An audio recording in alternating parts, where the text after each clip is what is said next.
Welcome to today's X-Talks webinar. Today's talk is entitled Importance of Low Incurred Sample Reanalysis Failure Rates from Your CRO. My name is Edward and I'll be your X-Talks host for today. Today's webinar will run for approximately 60 minutes with time for a question and answer session with our speakers. This webinar is designed to be interactive and webinars work best when you're involved, so please feel free to submit questions and comments for our speakers throughout the presentation using the questions chat box, and we'll try to attend to your questions during the Q&A session. This chat box is located in the control panel on the right-hand side of your screen. If you require any assistance, please contact me at any time by sending a message using this chat panel. At this time, all participants are in a listen-only mode. Please note that this event will be recorded and made available for future streaming on xtalks.com. At this point, I'd like to thank KCAS, who helped develop the content for today's presentation. KCAS Bioanalytical and Biomarker Services is a contract laboratory with over 40 years of bioanalytical expertise. Centrally located in Kansas City, KCAS provides small and large molecule PK, immunogenicity, and biomarker analysis, operating a variety of equipment platforms to service a wide range of therapeutic areas. KCAS's team leverages a highly scientific staff with an average tenure in the field of bioanalysis and biomarker analysis of 22 years to provide clients of all sizes with expertise in robust assay development, validation, and sample analysis under fit-for-purpose, non-GLP, GLP, and GCP conditions for discovery, preclinical, and clinical studies. Their teams have developed and validated more than 5,500 bioanalytical assays and have undergone 16 FDA inspections. And now I'd like to introduce our speakers for today's event. Marcia Luna is the Director of Pharma Regulated Services at KCAS. She received her Bachelor's of Science from the University of Missouri-Columbia and has over 31 years of experience working in a laboratory environment involving studies focused on environmental analysis, bioanalysis, pharmaceutical finished product analysis, and toxicology study analytical support. For the last 20 years, her focus has been on bioanalytical regulatory studies at KCAS and previously also at Quintiles. Marcia joined KCAS in 2006 as a principal bioanalytical investigator and has managed numerous studies and a group consisting of analysts and scientists. She was recently promoted to her new role as a director and member of the senior leadership team. Dominic Guarino is a senior scientific advisor at KCAS. His role is to serve as a scientific and technical advisor for both clients and internal teams for development, validation, and application of bioanalytical, immunogenicity, and biomarker methods for large molecule therapeutics. He has over 25 years of experience developing and validating immunological assays for biotechnology and pharmaceutical companies. Dominic most recently spent several years in the Biopharma Services Department at Viracor IBT, formerly known as IBT, and previously worked for Cytogen, formerly known as Cellcore, as well as Illegix and Streck Laboratories, developing novel compounds for the treatment of various cancers. Dominic has worked on over 100 large molecule compounds, developing and validating PK, PD, ADA, and biomarker assays in support of preclinical to phase 4 testing.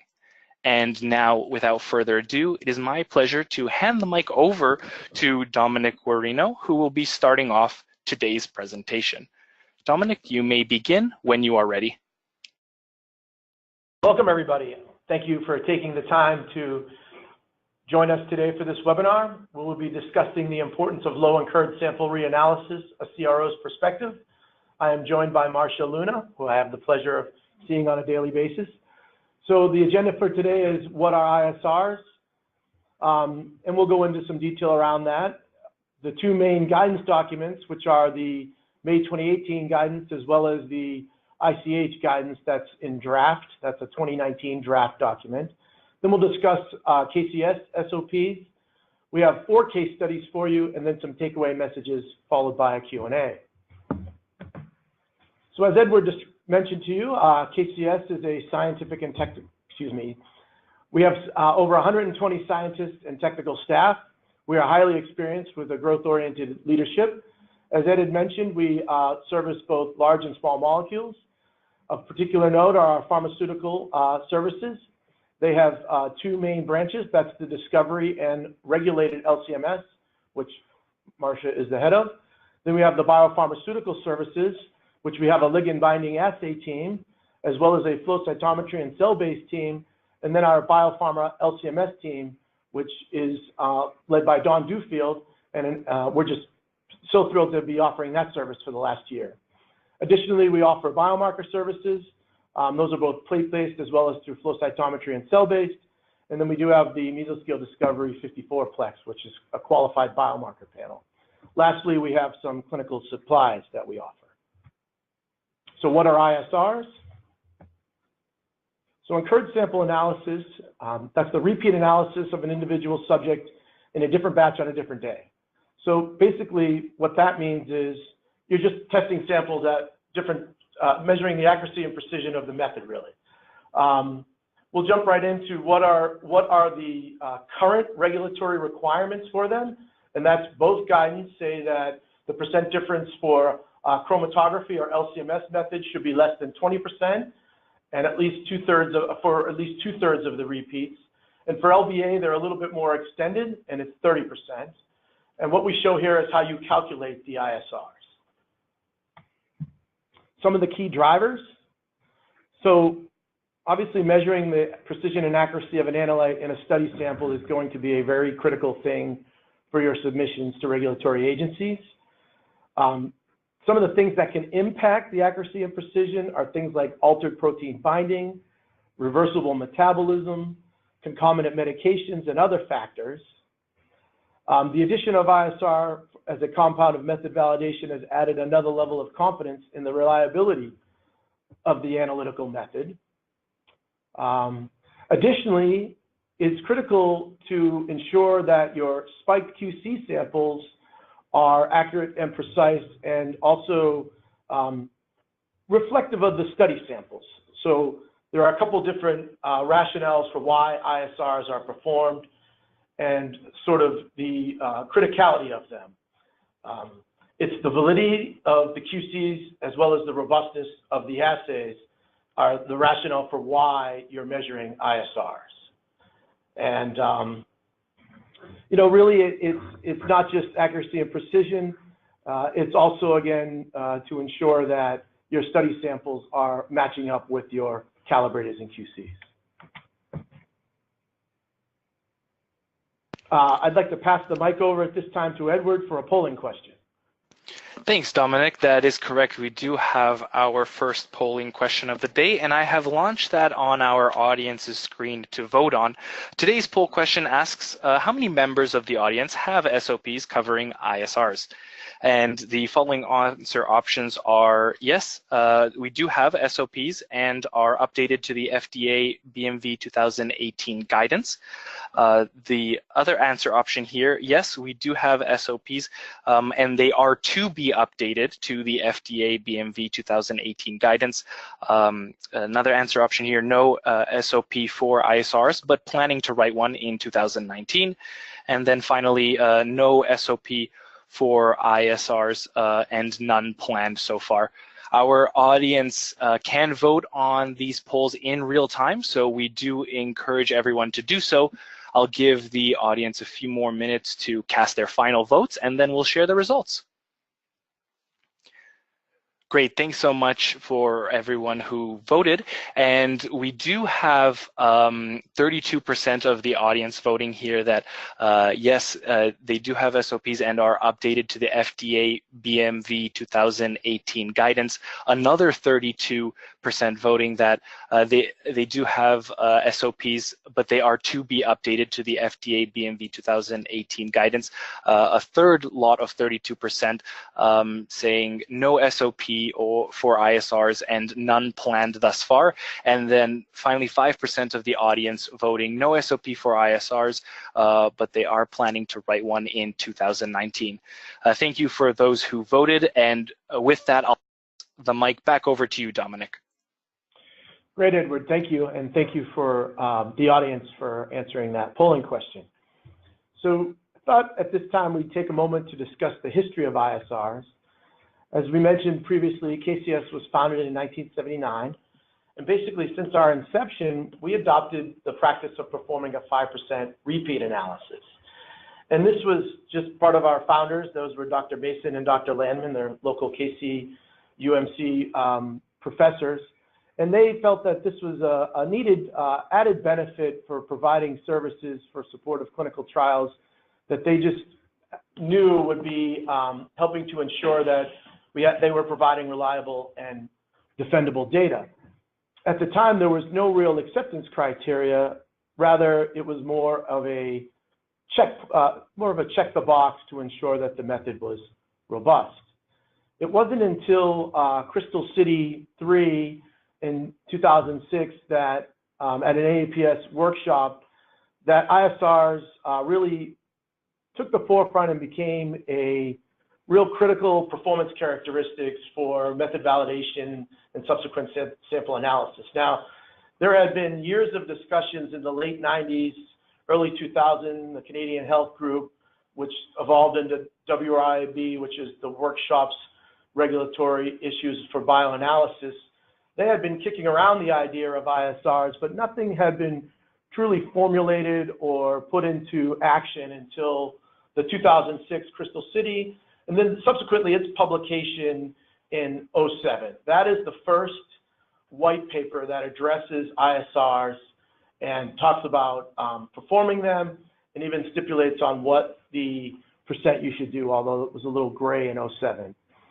It's in 2009 at WRIB that the ISR consensus is between 5 and 10% for LCMS needs to be performed. And then in 2010, that's when it's extended to LBAs. A quick history of ISRs performed at KCAS. With over 40 years of performing ISRs on thousands of studies, we certainly have performed many in our history, but here you're looking at a quick snapshot of what we did in 2018. And on the on the left is a summary of our pharma. So they did approximately 100 ISRs with about 5 investigations and 0 that were unresolved or resulted in like a failed ISR. And when I say failed ISR, that means data that is not reportable. On the right side, you're looking at our biopharma team, who did approximately 28 ISR studies in 2018 with 3 investigations. And again, none of them were unresolved.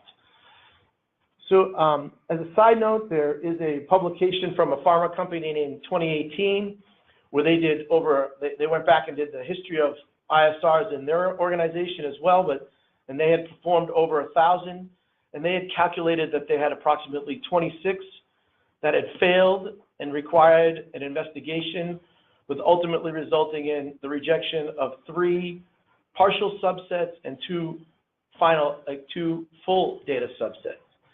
And so I mentioned that in terms of how infrequently data is rejected. Additionally, that organization sort of highlights whether there's, they make an argument that the need for ISR should only be done in the preclinical state and really only upfront and once, and not necessarily in the intermittent states of ISR testing, meaning more late, non-clinical, as well as as early as phase 1 and phase 2. However, KCAS, we adopt doing ISRs for all studies as more of a conservative approach. And even in that publication, they talk about how the industry, if they really are ready to evolve. But from our perspective, ISRs are a critical component and should be performed for all studies. There are 2 major guidelines that need to be, that we'll discuss today, and they're certainly the ones that should be relied upon for your ISRs. And that's the FDA Bioanalytical Method Validation, or BMV guidance from May of 2018, as well as the International Council for Harmonization draft document, which was published in January of 19. It should be mentioned that between the 2001, there is the first BMV FDA guidance was in 2001. It makes absolutely no mention of ISRs. However, as I stated earlier, right around 06, 07, they start to take the forefront. There is a draft 2013 guidance which discusses ISRs, and that's what's adopted in the May of 2018. However, one of the biggest significant changes or significant contributions of the May 2018 guidelines, it is the first mandated ISR to be performed according to FDA. Although, as most of you are probably aware, ISRs have been a routine performance characteristic for at least a decade or so.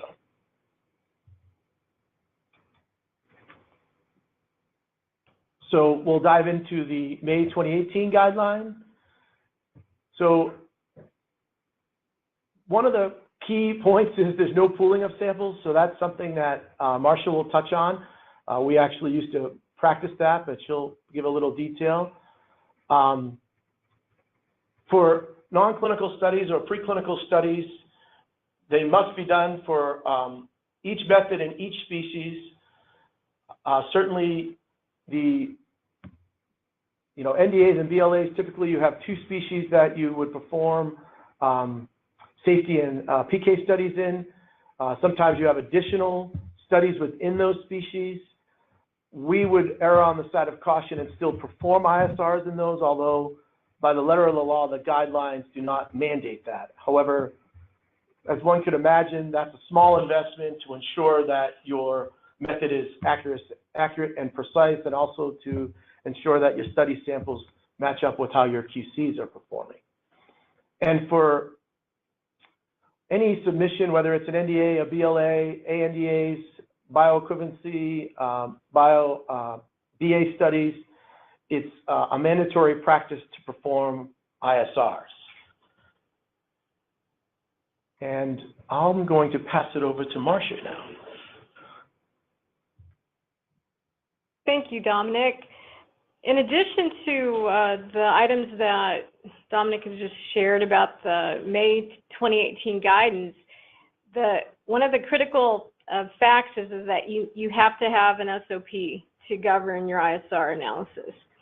And in addition to that, as far as just even the reporting of it, they lay out that you need to have specific information in regards to your ISR data.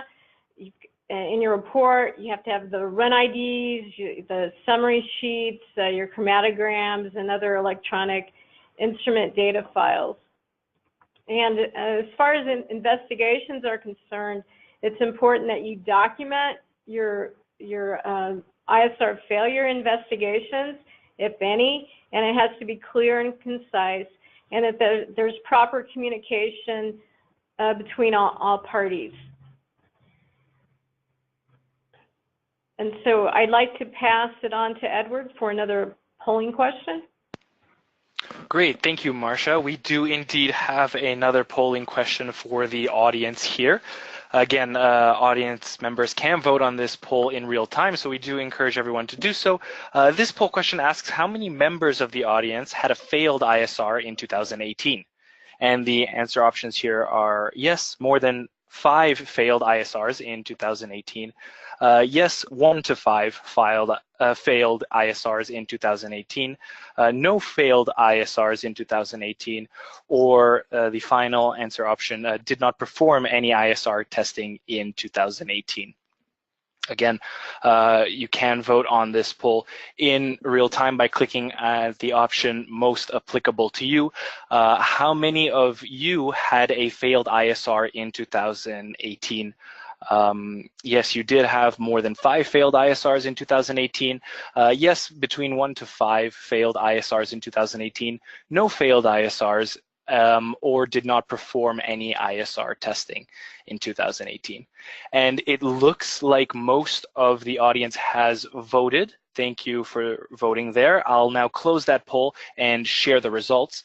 53% of our audience voting no failed ISRs in 2018, 26% voting yes, between 1 to 5 failed ISRs, 21% voting that they did not perform any ISR testing in 2018, and 0% of the audience voting that more than 5 failed ISRs in that year. Thank you for your votes, and with that, I'll pass the mic back over to you, Marcia. Thanks, Edward. Actually, Dominic will continue with our presentation. Next, we'll be talking about the second critical document, and that is the 2019 draft ICH guideline. So the acceptance criteria are identical, and that is 20% for LC-MS methods with less than the percent difference needs to be less than 20% for at least 2/3 of the repeats, and then it's extended to 30% for the LBA testing. Which studies are ISRs needed? So the main non-clinical TK studies, as mentioned earlier, that is certainly one that is mandated, as well as any pivotal studies or any studies that are used to make regulatory decisions. Obviously, that would be a must to ensure that your accuracy and precision of the method, along with the QCs that you're using, are representative of study samples in order for regulatory submissions. Again, they're needed for BA and BE studies. First clinical trials in subjects, there is more of a sparse or once per patient population when you get into later stage trials for ISR testing. Additionally, there is in the, I found this interesting, for the ICH guidelines, they make specific mention that first or pivotal trials in patients with impaired hepatic and or renal function, ISRs are required. And at this stage, I will pass the mic back to Marcia. One point I'd like to emphasize is that the draft harmonization guideline will supersede the May 2018 guideline as soon as it's finalized. And we just got back from WIRB, which is a national meeting which discusses guidelines like this, and the hopes is that it'll be finalized in the fall of 2020. So this is still, it's still some time. So the items that we discuss here, they emphasize not to go ahead and update your SOPs since this is in draft mode at this point. But anyway, just to emphasize that point.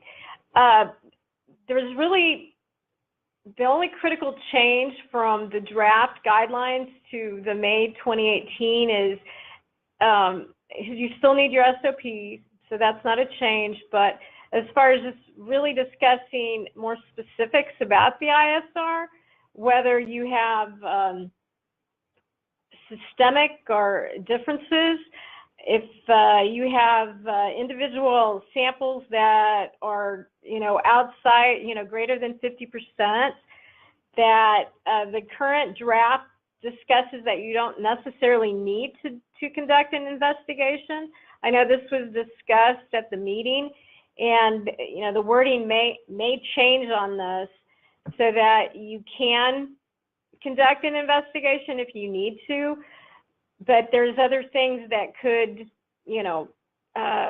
influence that. It could be just wrong samples analyzed, and you can go back and do, verify that in your batch.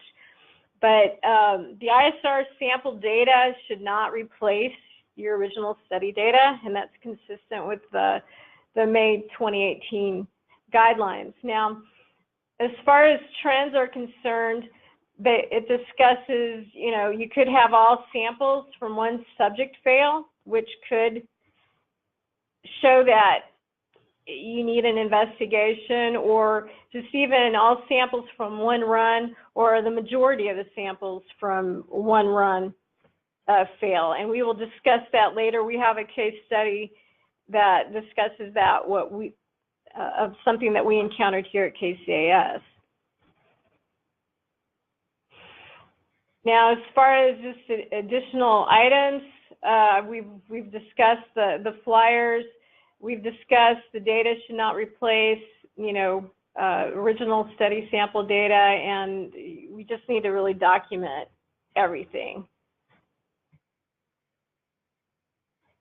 Now, as far as we emphasize, you do need an SOP for ISRs, and as Dominic indicated, KCAS started with pooling samples prior to instituting their own incurred repeat SOP. And at that point, it was more of a gauge to whether or not your batch, if you had any issues in your batch. And we used like a 15% acceptance criteria. And we were just really trying to be proactive in just to support the reproducibility of the data. And then, as Dom indicated, when the guidance came out, our further guidelines came out, in 2008, we actually wrote our first SOP in regards to individual sample repeats. And at that point, we started aligning our SOPs with the current guidance at the time, and any kind of papers that came out, we discussed internally to whether or not we really wanted to make that change so that we could stay current with the times. And so as far as our SOPs are concerned, KCAS currently we analyze 10% of our study samples up to like 1,000 samples, and anything greater than 1,000 samples we analyze 5% thereafter. And then we have the acceptance criteria is the same as what Dominic has already laid out, so there's no point in going over that again, the 20% and 30%. But as far as investigating samples we have to investigate if we have the overall ISR criteria not passing. So it's the 2/3 criteria. We also investigate if we see trends. Currently, our SOP talks about having, like 90% of our results greater than 15% a shift, either positive or negative. We'll do an investigation. We've also put into our SOPs that if we have greater than 10% of the ISRs having a percent difference greater than 50%, we'll initiate an investigation. And whenever we do an investigation, that data is always reported separately from the ISRs. We have our ISR table, we have our investigation table, and then we have our data where we report our final data. And in order to have our ISR data to replace any kind of final data, we need to have, it needs to be obvious, and we have to discuss with the sponsor prior to reporting any of the ISR data as final data, since the guidelines have already specified that this should not be allowed. And at this point, we're going to have another polling question. Edward has the mic now. Thanks so much, Marcia. We do have our third and final polling question of the day here. I have launched that for our audience to vote on. And this poll asks how many members of the audience had a CRO perform ISR testing for them in 2018. And the answer options here are yes, a CRO was contracted to perform both LCMS and LBA ISR testing. Yes, a CRO was contracted to perform only LCMS ISR testing. Yes, a CRO was contracted to perform only LBA ISR testing. Or another answer option here, no, we did not outsource ISR testing to a CRO, but plan to use a CRO in 2019. And then the final answer option, no, we did not outsource ISR testing to a CRO, and no plan to use a CRO in 2019 currently. I'll give the audience a few more minutes to, or pardon me, seconds to cast their final votes here. We do have the final poll, so if you haven't had a chance to vote on polls, now would be a great time. Again, how many members of the audience had a CRO perform ISR testing for them in 2018? Great, it looks like most of our audience has voted. I'll go ahead and share the results here now. 53% of the audience voting yes, a CRO was contracted to perform only LC-MS ISR testing. 16% of the audience voting yes, a CRO was contracted to perform both LC-MS and LBA ISR testing. Another 16% voting that they did not outsource ISR testing to a CRO and no plan to use a CRO in 2019. 11% voting a CRO was contracted to perform LBA ISR testing, and then finally 5% voting that they did not outsource ISR testing to a CRO, but no plan to in 2019. Thank you for everyone who voted, and with that, I'll pass the mic back over to Marcia. Okay, thank you, Edward. So the first case study we're going to discuss involved ISR failure. It was not systemic, but it was there was a disproportionate amount of failures from 2 specific batches. And what we looked at the data, and we first, looked at the obvious. Were there any obvious trends? Was it obvious trends in instrument, in analyst, or was the batch racked properly? And we couldn't see any trends when it came to that. But then we looked at the data, and we saw that we had, out of the ISRs that we analyzed from one particular batch, they had a 20% difference with a high bias. So we reviewed the data, and we could see that in this particular case, it was an ADC drug with a weak linker. And so stability was, and tight controls were essential in analyzing these samples. And upon review, we could see that the timing of, we looked at the timing of the aliquoting of the samples, timing of the actual processing of the samples, just to ensure that there was adequate controls, throughout the batch. And what we could see was in the first batch where we took the ISRs from, that the actual time that it was flash frozen wasn't immediately after. So then that made that particular batch suspect. And then any samples that was pulled from that batch to be analyzed as ISRs probably wouldn't agree. So part of the investigation was to just reanalyze those ISRs, and if it supported our hypothesis that, if they agreed with the already tested ISRs, then that particular batch 4 was suspect. The batch in of itself, the first analysis would have been okay, but anything that was repeated thereafter would not be. So we ran those samples, and as you could see, so the results are, we had 68% of the samples that we repeated were, from the original batch. They agreed with the repeated samples, and you can see from the next slide that supported it. So the original samples were much lower than the repeated two batches. So that supported that these ISRs could not be counted as ISRs. They were solely reported as investigated samples because you want to go to the next slide there, yes. And so that I guess that's the trend. But anyway, so it's supported that the original analysis was good, but the repeats not so much.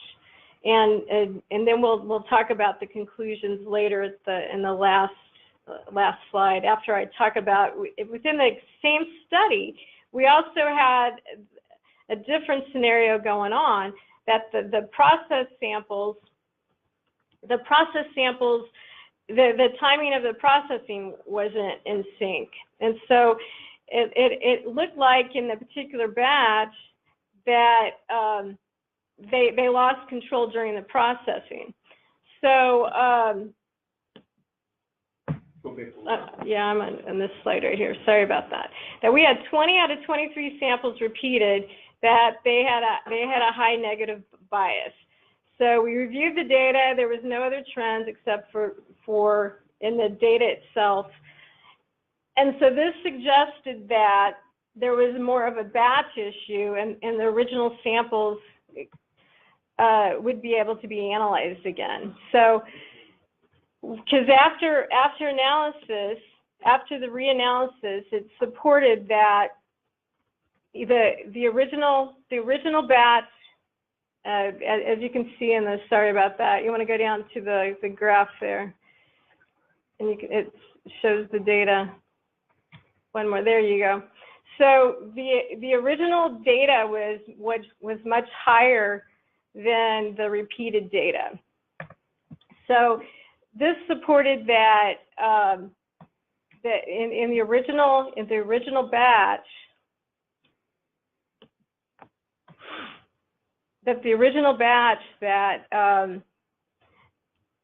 the samples could be reported from the ISR samples could be reported from the last two batches. Since when we repeated, the 39% of the samples were within 20% of the original data, and the original data cannot be reported. So it indicated that the first batch analyzed had the issues, and when we repeated the entire batch in its entirety, then we had the two repeats actually matched within the 20% of each other. So it was showing that we had a problem with the hydrolysis of the samples and the root cause, and it released more additional free drug when we had an out of control situation. So in first case, it was the actual sample tubes, which we couldn't rely upon the data thereafter. But then the second example that I just showed that during the processing we didn't have control. Thus, in that particular batch, we couldn't use that data. So overall, this study, we met the ISR acceptance criteria for a more complicated scenario. So case study 2. And this one is just a fairly straightforward one where we didn't conduct an investigation, but we had samples that were greater than 20% difference. We had several samples. But overall, our acceptance criteria was met for like 98.3%. So we didn't really see a need to conduct an investigation in a particular case like this, because we verified that the batch was fine and there was no need to be able to do that. So I'm going to pass the mic on to Dom. Thank you, Marcia. So for case study number 3, we'll switch gears to an LBIA ISR. So the drug was given intrathecal, which, by the way, I hope I'm never subjected to, but that is injected into the spinal canal. This was a human plasma method. It was a very small study. There was a total of 80 samples, so 10 subjects with 8 total PK samples. The method had a very low LOQ of 4 picogram per mil. Obviously, we're injecting into the spinal canal. we're trying to measure in plasma. So with that, we developed a pretty sensitive method at 4 picogram per mil and an LQC set at 10 picogram per mil. So lo and behold, when we test the samples, we get 68 of the samples are BQL. That means 18 of them showed results, and 11 were below the LQC but above the LLQ. So this poses a little bit of a risk when you go to do your ISRs. So the action we took was a planned deviation, and this was written prior to the sample testing. So the special acceptance criteria was written in order to address the low concentration, and very nicely that we were able to say all make a 30% difference on any result that was at or near the limit of quantitation. So what you see here in the table is the sample results, and then those that had a minus 30% difference would result in BQL. So those samples were sort of allowed to be BQL. And so with this acceptance criteria prior to doing the ISRs, lo and behold, when we went to run them, 16 of 18 samples passed, and we had no issues. So again, I think that was a very clever way of addressing samples that are at or near your LQC. Moving on to the last case study. This is due to instability of the sample. This was for supporting of an ADC study. It was a retrospective study of 488 human samples. We conducted initially 63 ISR samples, and they failed. So per our SOP, the first action we took was to test additional samples. And so a second set of 54 samples, a unique set of 54 samples were analyzed. And that passed at a 70.6% acceptance rate. However, the aggregate was still at 58%, which means it had failed. So we continued our investigation and tried to unturn every stone, so to speak. And one of the things we honed in on was the evaluation of sample handling, meaning the amount of time it spent at the benchtop in addition to the freeze-thaw stability. And then we looked at the temporal relationship of the long-term storage of the ISR was evaluated. And so the benchtop stability and the freeze-thaw stability are shown here in this slide. And to the left shows the benchtop stability, and we see really doesn't appear to be an issue with benchtop. Similarly, for freeze-thaw, we don't really see, this does not appear to be the issue. So at this point, it's still inconclusive for what the issue is, and it could not be tied directly to sample handling. So then we broke down the age of the sample into 6 groups, and we sort of arbitrarily assigned them as greater than 1,000 days, between 913 and 1,000 days, and so forth, and then less than a year. And so then we gave them a nominal year number, and lo and behold, what we noticed is the evaluation of the age of the sample and the ISR result clearly dictate that the issue is indeed the age of the sample, as indicated in the table here. You see that samples that are over 1,000 days or anything less than 365 days essentially had a pass rate of less than the 67% as the guidance says, had a very high fail rate. However, samples that were less than a year old showed stability. So as a conclusion, we determined that samples that were less than 365 days passed. However, longer was determined to be a contributing factor. So what does that mean? Some of the other factors that had to be not just the age of the sample, but those samples that were beyond the 365 days, we had to take in and again, this is the Freeze-thaw cycles were a potential contributing factor to those aging samples failing, as well as the conditions that they were stored at may have increased the variability of the drug concentration, and we have long-term stability ongoing to solidify our findings here. And that's a summary of the case study. To summarize today's webinar, we got some takeaway messages, and it wasn't made very clear. There are 2 documents that one must be aware of, and that is the current FDA 2018 guideline, and then the January draft ICH guideline that will supersede, although it's to be determined if you have to adhere to that to date, but you should be aware of it and certainly take it into consideration.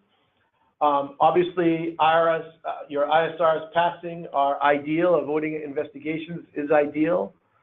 The best way to do that is to have a robust method and proper planning. So that would be to avoid any issues with stability of samples. And as our case studies indicate, investigations do occur. The key to resolving them is to have up-to-date SOPs, being creative in your ISR investigations, ensuring that you're, addressing it head on. And the key is to make sure that you're still able to submit your data to a regulatory agency without it being rejected. So in our 40-year history, we've had no ISR data rejected, or for that matter, any data rejected by the FDA in our illustrious history. That concludes today's webinar. I will pass the mic back over to Ed for any questions. Great, excellent, and thank you both very much for that insightful presentation. Now I would like to invite our audience to continue sending in their questions or comments using the questions window for the Q&A portion of today's webinar. I've already received some questions, and so let's get started with those.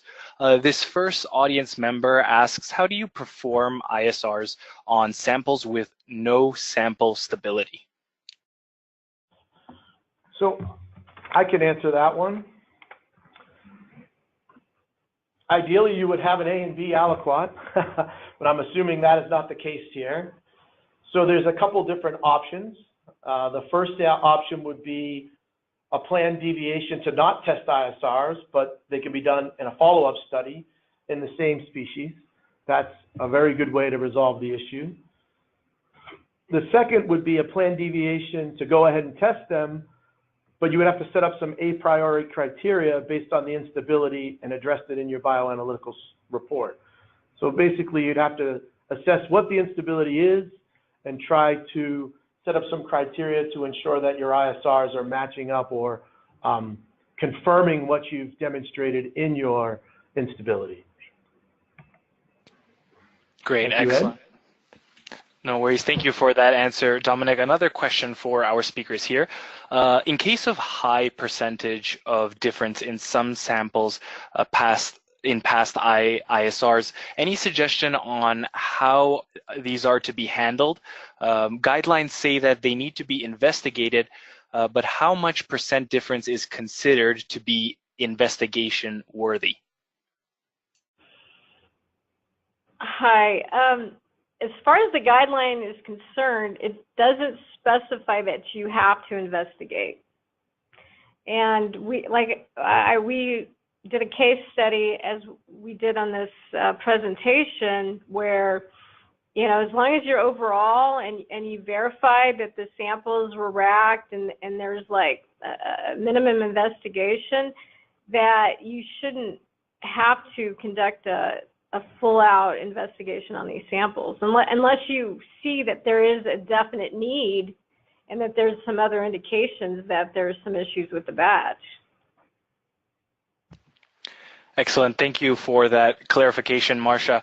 Another question for our speakers here. Have the presenters come across situations where the ISR fails, but the study meets the bioequivalence criteria? How are such situations addressed? That's an interesting question, and that is not one that we have encountered here.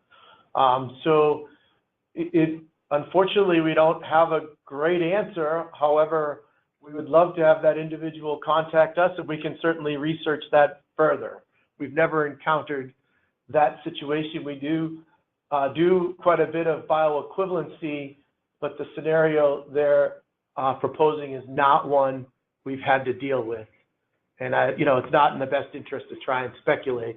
We'd want to circle the wagons as a team and make some assessments on that. Sorry, Understood. Oh, pardon me? No, I was sending it back to you. Oh, great. Thank you for clarifying that, Dominic. And we will have that contact information up shortly on the next slide after the Q&A, so stay tuned. I'll move forward to the next question here. Do you perform ISRs on samples that are all BQLs?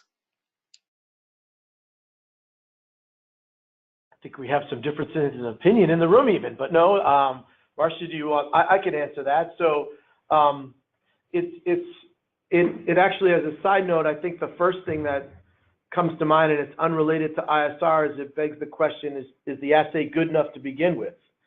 So that would be something that if you've got all BQLs, you might need to think about, is my method sensitive enough? But to address the ISR issue, there's a few answers here, and one is a planned deviation to test with a priori criteria that BQL will be BQL. So basically, if they're all BQL again, then you're, again, you're just stating that they were BQL and doing a priori criteria to ensure that they're all BQL. And the other option, I touched on it in a little bit in the previous question, is you don't test them and you address it in a follow-up study, because I do think if you're seeing all BQLs in your sample analysis, you're going to have some potential regulatory pushback, not only on the method, but you might have to do a follow-up study to address how you're going to address your PK, because everything's BQL. You have no Cmax, you have no real relevant information. So that's how we handle that here at KCAS. Great, excellent. Thank you for that detailed response, Dominic. Another question for our presenters. How do you handle a failed ISR due to a change in a critical reagent? So this is one I'll answer as well. It's more in the LBA space. So there are actually lots of ways, however, really no great way. But with that being said, before an you perform an investigation to determine that the critical reagent played a role in the failed ISR. So I assume there's been some investigation done to determine that. You need to report it, and you may need to further develop the assay in order to ensure that reagent isn't, that it is the reagent and not a true issue with the robustness of the method. Okay, another question for our speakers here. Do ISRs need to be performed for biomarkers? Again, I'll answer that one. It's really a case-by-case based on the level of validation. This is becoming somewhat of a controversial topic when it comes to biomarkers. Certainly, we have performed some ISR analysis on biomarkers, but in general, it's a no. In general, it's no. But as again, it really case by case, and the level of validation that was performed on the biomarker, and that gets into, is it a primary endpoint, and that will dictate how the level of validation is performed. Understood. Excellent. Thank you so much, Dominic, for that answer. And thank you to both of our speakers for all those answers. We have reached the end of the question and answer portion for today's webinar. If you have further questions, please direct them to the email address showing on your screen. Thank you, everyone, for participating in today's conference. You will be receiving a follow-up email from Xtalks with access to the recorded archive for today's webinar. A survey window will be popping up on your screen. Your participation is appreciated, as it will help us to improve our webinars. Now, please join us in thanking our speakers, Marcia Luna and Dominic Orino, and you can also do so by clicking the link in the chat box that I just sent through. Thank you to both our speakers. We hope our audience has found today's webinar informative. Have a great day, everyone.